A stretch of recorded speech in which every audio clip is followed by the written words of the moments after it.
بہت قریبی کی بات ہے. آپ نے نام سنا ہوگا دارالعلوم دیوبند کا، جس کا میں ادنا سا کوشچین ہوں. وہاں عام رواج تھا جس میں کوئی یعنی بیان کرنے کی بات نہیں تھی کہ اس کو مثال کے طور پر بیان کیا جائے. ایک عام رواج تھا اس بات کا کہ اساتذہ جو ملازم تھے دارالعلوم کے اندر، وہ اپنے درسگاہ میں آنے کا وقت اپنے پاس نوٹ کرتے تھے. یہ نہیں کہ دفتر کی طرف سے کوئی انتظام. ہمارے یہاں دارالعلوم میں اس وقت دفتر کی طرف سے انتظام کہ اس میں دفتر میں کی طرف سے رجسٹر کے اندر اندراج ہوتا ہے کہ کون کتنی دیر میں آیا اور پھر اس کی تنخواہ دفتری کاٹتا ہے.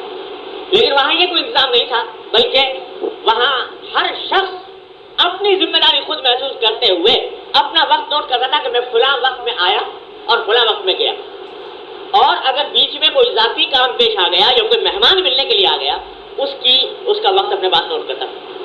اور جب تنخواہ لینے کا وقت آتا تو وہ گوشوارہ داخل کر دیتا تھا کہ صاحب میری تنخواہ میں سے اتنا وقت میں نے اپنے ذاتی کام میں صرف کیا ہے، لہٰذا میری تنخواہ میں سے اتنے پیسے کاٹ دیتے. آج تنخواہ بڑھانے کے لیے درخواستیں اور تنخواہ کے زیادہ سے زیادہ کرنے سہولتیں حاصل کرنے کی درخواستیں تو موجود ہیں. اس واسطے کہ ہم حقوق کے بارے میں بڑے کانشیس ہیں کہ ہمیں ہمارے حقوق ملنے چاہیے، لیکن فرائض کے بارے میں کانشیس نہیں کہ ہمارا فریضہ پوری طریقے سے ادا ہوا یا نہیں. ان کو چونکہ اللہ کے سامنے جواب دہی کا احساس تھا، اس لیے وہ جانتے تھے کہ اگر یہ پیسے میرے پاس آ گئے حرام طریقے سے تو یہ دنیا میں بھی وبال کا ذریعہ بنیں گے، آخرت میں وبال کا ذریعہ بنیں گے. اس لیے وہ خود درخواست دے کر تنخواہیں کٹوائے. بہت زیادہ دور کی بات نہیں ہے، قریبی کی بات.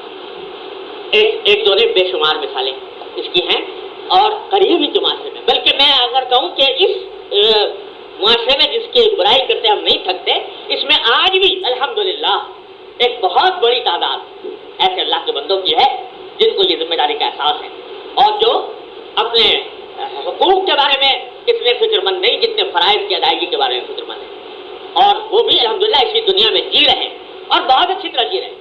لہٰذا یہ سمجھنا کہ اس معاشرے کے اندر جب تک ہم کرپشن نہیں کریں گے، بدعنوانی نہیں کریں گے، اس وقت تک جی نہیں سکتے اور اس دنیا کے اندر گزارا نہیں کر سکتے، یہ سوائے شیطان کے دھوکے جو کچھ ہے. اللہ الحمدللہ آج بھی لوگ ہیں اور جی رہے ہیں.